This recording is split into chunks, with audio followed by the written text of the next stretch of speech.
বিশ্বনবী সাল্লাল্লাহু আলাইহি সাল্লাম ওই মেয়েটার দিকে তাকিয়ে দেখলেন, দেখানোর পরে বললেন, ও মহিলা তুমি চলে যাও, ইস্তেগফার করো, আল্লাহর কাছে তওবা করো, আল্লাহ মাফ করে দেবে। আবার মহিলাটা এই দিক থেকে বিশ্বনবীর দিকে চেহারাটা করে বলেন, নবী গো, ওগো দয়ার নবী, ওগো মায়ের নবী, আপনি আমারে পবিত্র করে দেন গো নবীজি, কোরআনের বিধান আমার উপরে কার্যকারী করুন, আমি সহ্য করতে পারি না, আমি অন্যায় কাজ করেছি, আপনি আমারে পাক করে দেন গো নবীজি। আবার বিশ্বনবীর চেহারাটা ফিরিয়ে নিলেন, আবার সেই মহিলাটা ঘুরে আবার নবীর দিকে চেহারা করলেন, চেহারা করানোর পরে বললেন, নবী গো, ওগো দয়ার নবী, ওগো মায়ের নবী, ওগো বিশ্বের নবীজি, আমি অন্যায় কাজ করেছি, জুলুম করেছি গো নবীজি, আপনি আমার উপরে কোরআনের কার্যকারী করুন গো, কোরআনের বিধানটা আমার উপরে আপনি কার্যকারী করে দেন গো নবীজি। বিশ্বনবী সাল্লাল্লাহু আলাইহি সাল্লাম ডাক দিয়ে বলে, মহিলা, একবার দুইবার তিনবার তোমার বাড়ি তাড়িয়ে দিলাম, বাড়ি যেতে বললাম, ইস্তেগফার কর, আল্লাহ মাফ করে দেবে, কিন্তু তুমি যাও নাই, কারণটা বলো। সেই সময় মহিলাটা ডাক দিয়ে বলেন, নবী গো, আমি অন্যায় কাজ করেছি, একজনের সঙ্গে জিনা করে নিয়েছি গো নবী, একজনের সঙ্গে জিনা করানোর কারণে আমি এইরকম হামেলা হয়ে গিয়েছি, বাচ্চা চলে এসেছে পেটে গো নবী। বিশ্বনবী সাল্লাল্লাহু আলাইহি সাল্লাম বললেন, তোমার পেটে যদি বাচ্চা থাকে, আমি রাহমাতাল লিল আলামিন, তোমার কোরআনের বিধান হলো, আল্লাহর কোরআনের বিধান হলো, আয-যানিয়াতু ওয়াজ-যানি, যদি তোমাদের কাছে কেউ জেনাকারিনী ধরা পড়ে, তারা যদি এই রকম কাজ করে, বেত লাগায় তাদেরকে তোমরা জীবনের মতো রজম করে শেষ করে দাও। আল্লাহর কোরআনের বিধান অনুযায়ী তোমার রজম করানো লাগবে, তোমারে গলা পর্যন্ত কোমর পর্যন্ত গেড়ে তোমারে পাথর মেরে মেরে শেষ করানো প্রয়োজন, কিন্তু তোমার আমি রাহমাতাল লিল আলামিন, তোমার এখন রজম করতে পারবো না, কারণ আমি নবী। তুমি কি করেছো? তুমি অন্যায় কাজ করেছো, কিন্তু তোমার বাচ্চাটা তো কখনোই ভুল করে নাই। তুমি অন্যায় কাজ করেছো, তুমি জিনা করেছো, তুমি জিনা করানোর কারণে তোমার পাপ হবে, কিন্তু বাচ্চাটার কিছু হবে না, নিষ্পাপ বাচ্চারে আমি নবী কিছুই করতে পারি না। সেই সময় বিশ্ব নবী সাল্লাল্লাহু আলাইহি সাল্লাম বলেন, ও মহিলা, এবারে তুমি কি করো? তুমি বাড়ি চলে যাও, বাড়ি যাওয়ানোর পরে যখন বাচ্চাটা দুনিয়ার জমিনে জন্ম নেবে, তখন আমি নবীর দরবারে চলে আসবা। বিশ্ব নবী সাল্লাল্লাহু আলাইহি সাল্লামের কথা অনুযায়ী ওই মহিলাটা বাড়ি চলে গেলেন। বাড়ি যাওয়ানোর পরে কিছুদিন পরে এবার বিশ্ব নবী সাল্লাল্লাহু আলাইহি সাল্লামের দরবারে এসে বললেন, নবী গো, এই যে আমার বাচ্চাটা দুনিয়ার জমিনে জন্ম নিয়েছে গো নবীজি, এই যে এবার আপনি আমারে কোরআনের বিধান আমার উপরে কার্যকারী করেন গো নবীজি। বিশ্ব নবী সাল্লাল্লাহু আলাইহি সাল্লাম বাচ্চাটার দিকে তাকালেন, তাকানোর পরে দেখতে পেলেন এই বাচ্চাটা মায়ের দুধ ছাড়া, মায়ের দুধ পান করানো ছাড়া বাচ্চাটা কখনোই বাঁচতে পারবে না। সঙ্গে সঙ্গে বললেন, ও মহিলা, যাও যাও, বাড়ি চলে যাও, বাচ্চারে তুমি খাওয়াও, যেই দিন দুনিয়ার জমিনে কোনো খাদ্য খেতে পারবে, সেই দিন তুমি আমি নবীর দরবারে নিয়ে আসবা, আমি নবী কোরআনের কার্যকারী, কোরআনের বিধান তোমার উপরে কার্যকারী করে দেব। সেই সময় বিশ্ব নবী সাল্লাল্লাহু আলাইহি সাল্লামের কথা অনুযায়ী ওই মহিলাটা বাড়ি চলে গেল। বাড়ি যাওয়ার পরে যখন বাচ্চাটার হাতে রুটির টুকরোগুলো দেয়, একদিন দেখতে না দেখতেই রুটির টুকরোটা যেন সেই বাচ্চাটা খেতে পেরে নিয়েছে। সঙ্গে সঙ্গে মহিলাটা আর সহ্য করতে পারলেন না, বিশ্বনবীর দরবারে দৌড়ে চলে আসলেন। একটা তেনাতে একটা পুরাতন কাপড়ে যেন ওই বাচ্চাটাকে নেওয়ানোর পরে বললেন, নবী গো, এই যে দেখেন আমার বাচ্চাটা দুনিয়ার জমিনের রুটি খাদ্য খেতে পেরেছে গো নবী। বিশ্বনবী বলেন, আমার সাহাবায়ে কেরামেরা, তোমরা এই বাচ্চাটার কেউ কি জিম্মেদারি নিবা? এই বাচ্চাটার লালন পালন কি কেউ করবা? বিশ্বনবীর এক সাহাবী দাঁড়িয়ে বললেন, নবী গো, ওগো দয়ার নবী, ওগো মায়ের নবী, ওগো বিশ্বের নবীজি, আপনি এই বাচ্চাটার আমারে দিয়ে দিন, আমি এই বাচ্চাটার দেখভাল করব, মানুষ করব গো নবীজি। এই বাচ্চাটাকে একজনকে দিয়ে দিলেন। দেওয়ানোর পরে বলেন, আমার সাহাবায়ে কেরামেরা, যাও যাও যাও, এই বাচ্চার মাকে, এই জিনাকারিনী মহিলাটাকে নিয়ে যাও। নিয়ে যাওয়ানোর পরে যেন এইরকম করে তুমি ময়দানের ভিতরে গলা পর্যন্ত গেড়ে দিয়ে যেন তুমি তার পাথরে মেরে মেরে তোমরা শেষ করে দাও। সাহাবায়ে কেরামেরা সবাই নিয়ে গেলেন। নিয়ে যাওয়ানোর পরে গলা পর্যন্ত গাড়লো, গাড়ানোর পরে পাথর মারতে শুরু করলো। পাথর মারতে মারতে যেন এক সময় হযরতে খালিদ রাদিয়াল্লাহু তাআলা আনহু যেন বিশ্বনবী সাল্লাল্লাহু আলাইহি সাল্লামের এক সাহাবী যেন ওই মহিলাটার মাথায় একটা পাথর মারানোর কারণে রক্ত ফিনকি দিয়ে এসেছে। যেমনি রক্ত ফিনকি দিয়ে এসেছে, খালিদ গাল দিয়ে বলল, ও জেনাকারিনী, তোর জন্য আমার জামাটা, আমার ড্রেসটা, আমার শরীরটা অপবিত্র হয়ে গেল। আল্লাহর দরবারে কি জবাব দেব? নবীর দরবারে আমি কি জবাব দেব বলো বলো? বিশ্বনবী ডাক দিয়ে বলো, খালিদ তুমি গালি দিও না। জেনাকারিনী বলেন, এই মহিলাটা এত তওবা করেছে, এত তওবা করেছে, এত তওবা করেছে, এর চাইতেই 70টা যদি গুনাহগার জেনাকার এইরকম তওবা করত, তাহলে আল্লাহ ওই সমস্ত জেনাকারকে আল্লাহ মাফ করে দিত। অতএব খালিদ রে, তুমি এই লোকটার, এই মহিলাটার কিছুই বলতে পারবে না। বিশ্বনবী বললেন, ওই রে, এই মহিলাটা এত অন্যায় কাজ করেছিল ঠিকই, কিন্তু তার কারণে আল্লাহর দরবারে তওবার মতন তওবা করেছে। আল্লাহর দরবারে চেয়েছে, এত চেয়েছে, এর চাইতে শত শত বড় বড় গুনাহগারগুলি যদি চাইতো, আল্লাহ সেই গুনাহগারগুলিকে মাফ করে দিত। ওই গুনাহগারগুলিকে আল্লাহ জান্নাতি বলে ঘোষণা করে দিত রে খালিদ। অতএব তুমি গালি দিও না, মন্দ বলো না। বিশ্বনবী সাল্লাল্লাহু আলাইহি সাল্লামের এই হাদিস থেকে আমরা একটাই কথা বুঝতে পারলাম, কোন মানুষকে জাহান্নামী বলানো যাবে না, কোন মানুষকে জান্নাতি বলানো যাবে না। কারণ তুমি দুনিয়ার জমিনে কি কর্ম করো, কি কর্ম করো, কর্ম করতে করতে এক সময় আপনার মৃত্যু হবে। ভালো আমল করতে করতে মৃত্যুর সময় আপনি খারাপ আমল করে জীবন যাপন করতে পারেন। এহকাল ছেড়ে পরকাল আপনি ত্যাগ করতে পারেন। দুনিয়ার জমিনে আপনি চুরি করেন, মার্ডারি করেন, জিনা করেন, রাহাজানি করেন, কিন্তু মৃত্যুর সময় আপনি একটা ভালো কাজ করলেন, আল্লাহর দরবারে ওই কাজটা এত পছন্দনীয় হয়ে গেল। আল্লাহ বলতেছেন, গোলাম রে, আমি আল্লাহ যারে চাই জান্নাত দেব, আমি আল্লাহ যারে চাই জাহান্নাম দেব, আমি আল্লাহ রহমান। একটা মানুষ হতে পারে যার শেষ ভালো, তার সব ভালো, যার শেষ ভালো, যার সব ভালো। 50 বছর আপনার জীবন গুনাহগার, খাতাকার, অন্যায় করতে করতে কাটিয়েছেন, হয়তো 5 বছর, 2 বছর, 1 বছর আল্লাহর পড়িয়ে গিয়েছেন, মসজিদ ধরে নিয়েছেন, মসজিদ তাহাজ্জুদ গোদার হয়েছেন। আল্লাহ বলছেন, ওই গুনাহগারকে আল্লাহ আমি জান্নাত দিতে পারি। কারণ বিশ্বনবী সাল্লাল্লাহু আলাইহি সাল্লামের জামানায় এক লোক যেন যুদ্ধের ময়দানে কাফেরদেরকে কচু কাটা করে কাটতেছে। সাহাবায়ে কেরামেরা বললেন, নবী গো, আজকে যুদ্ধের ময়দানের সমস্ত নেকি মনে হয় এই সাহাবী নিয়ে নেবে গো নবী। বিশ্বনবী সাল্লাল্লাহু আলাইহি সাল্লাম বলেন, হুয়া ফিন্নার, এই লোকটা যাবে জাহান্নামে। সাহাবারা প্রশ্ন করলেন, নবী গো, এই লোকটা কি করে জাহান্নামে যাবে? এই লোকটা তো যুদ্ধের ময়দানে কাফেরদেরকে কচু কাটা করে কাটতেছে, এই লোকটা তো শহীদের দরজা পাবে গো নবীজি। নবীজি তা না বলে বললেন, হুয়া ফিন্নার, এই লোকটা যাবে জাহান্নামে। নবীর সাহাবী চিন্তা করলেন, হায় রে, নবীর কথা কি করে সত্য হয়? নবী তো কখনোই মিথ্যা বলেন নাই, নবী তো জবানের হেফাজত করেন, কখনোই মিথ্যা কথা বলেন নাই। তাহলে নবীর কথা কি করে সত্য হয় আমি দেখব।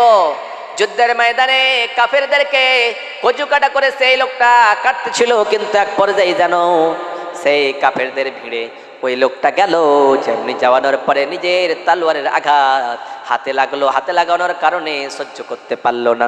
কাফেরেরা পা কাটলো, হাত কাটলো, কাটানোর পরে ব্যথা যন্ত্রণা সহ্য করতে পারে না।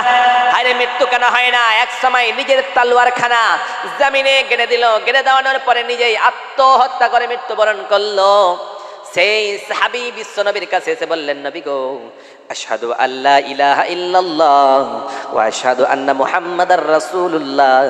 ওগো দয়ার নবী, আপনি হলেন সত্য নবী, আপনি হলেন সত্য নবী গো নবী।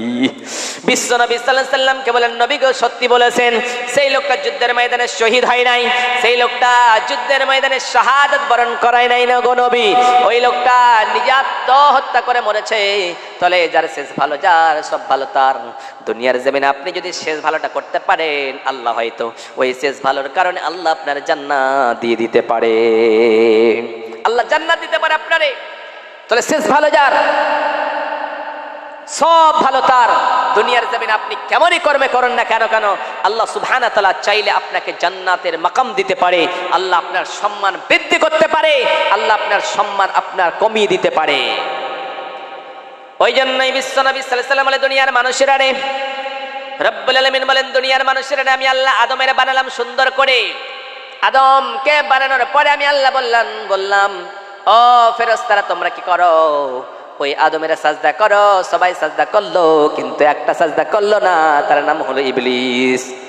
ওই জন্য রব্বুল আলামিন বলেন, ওয়াইদ কুলনা লিল মালাইকাতি ইসজুদু লিআদামা ফাসাজাদু ইল্লা ইবলিস আবা ওয়াস্তাকবারা ওয়া কানা মিনাল কাফিরিন।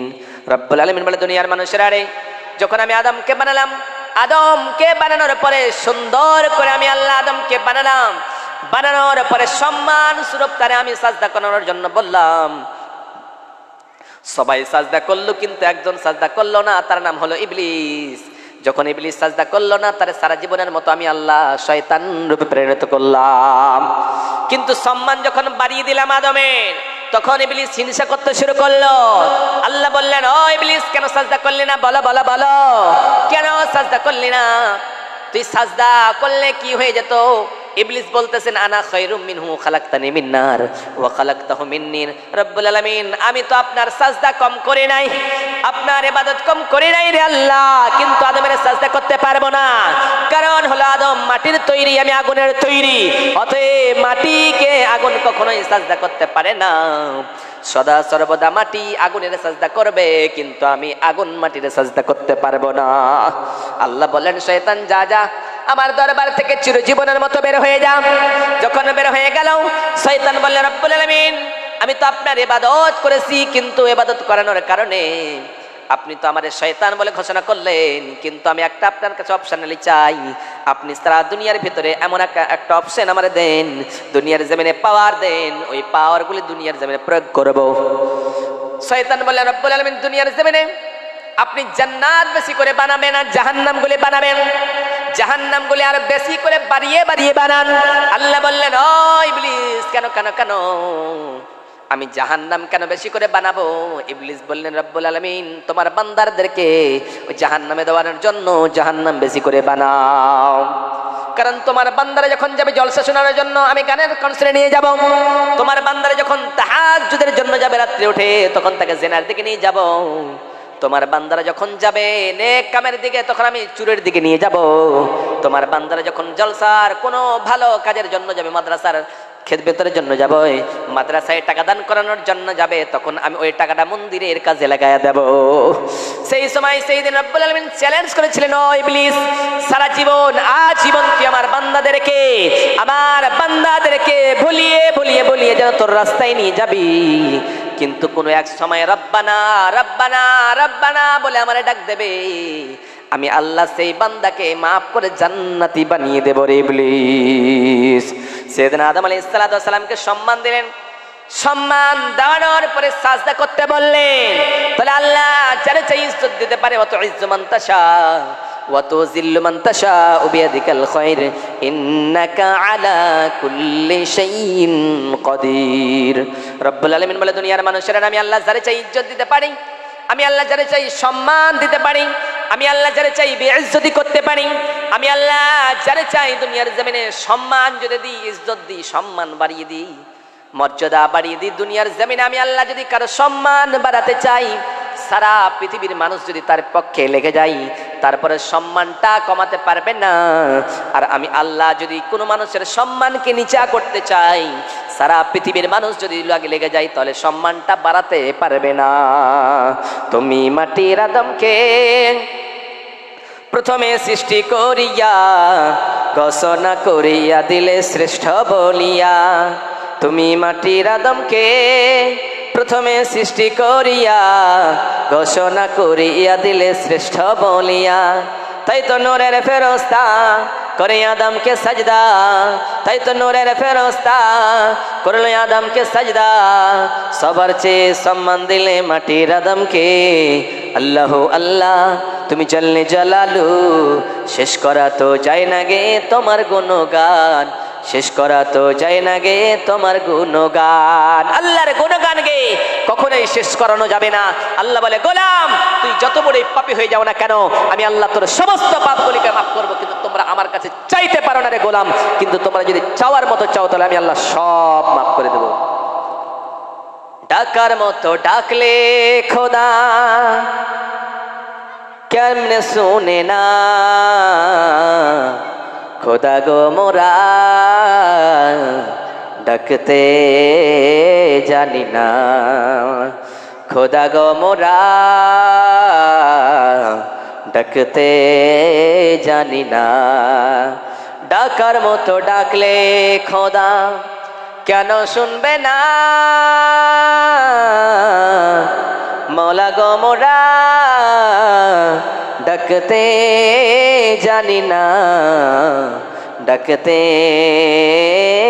জানি না।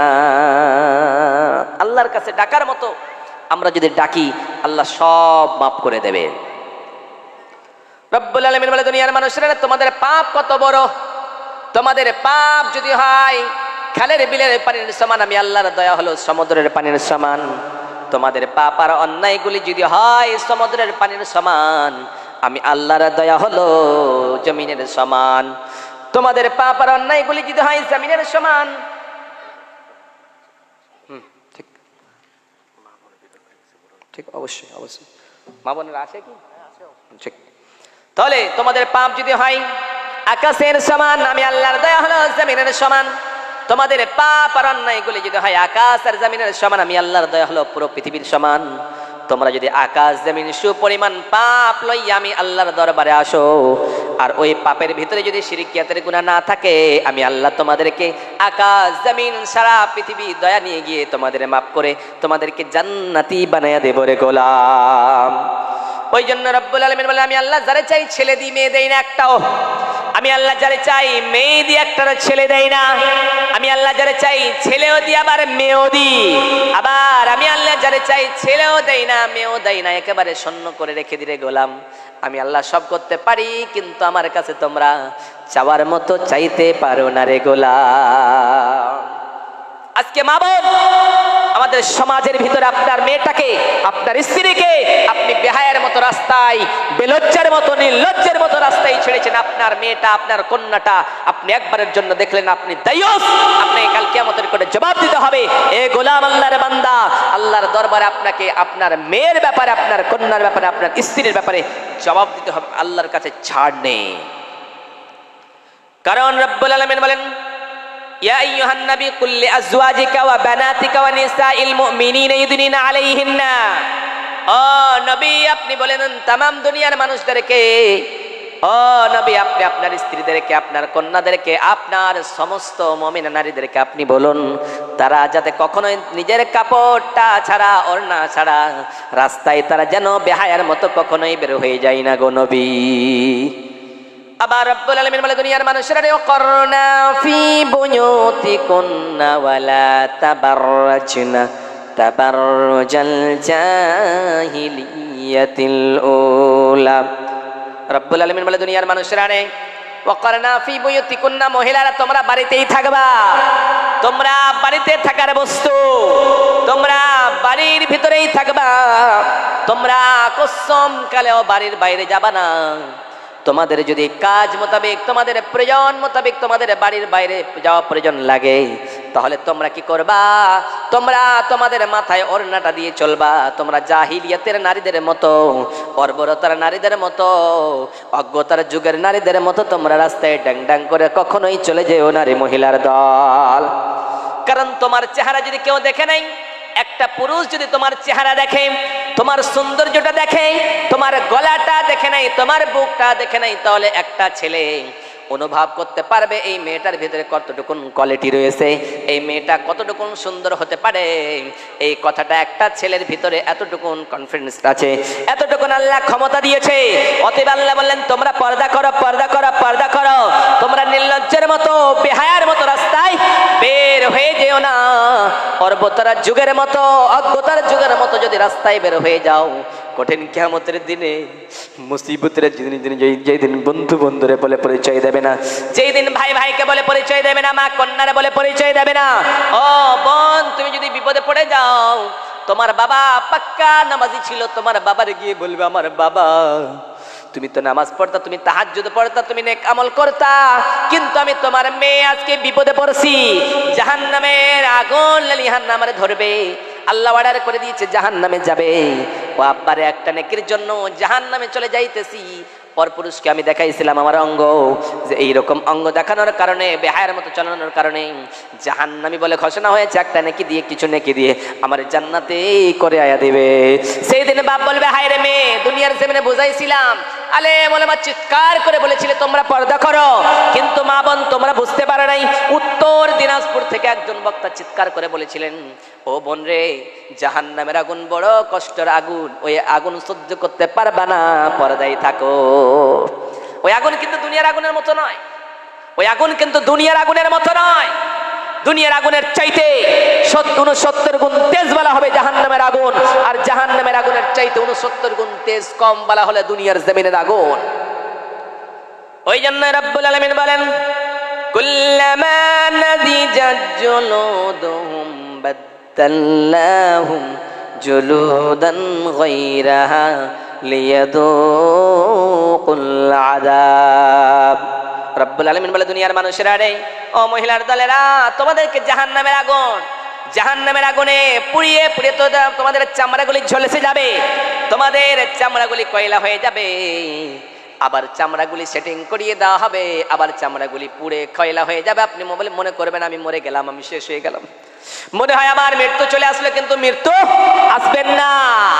কিন্তু সেই দিন আল্লাহ বলবেন, হায়রে দুনিয়ার জমিনের মানুষ, তুমি তো তোমার চামড়াটা দেখানোর জন্য, তোমার হাতখানা দেখানোর জন্য, তোমার পাখানা দেখানোর জন্য, তোমার গলাটা দেখানোর জন্য তুমি তো কখনোই পর্দা করো নাই, ওর না ব্যবহার করো নাই। তোমার গলা এখন পোড়ানো হবে, তোমার জবান পোড়ানো হবে, তোমার চামড়াগুলি মুখের সৌন্দর্যটা পুড়িয়ে দেওয়া হবে। আজকে তোমার সাহায্য করানোর জন্য কে আসবে? আজকে তোমার বাঁচানোর জন্য কেউ আসবে না। ওই জাহান্নামের আগুন পড়তেই থেকে যাবে।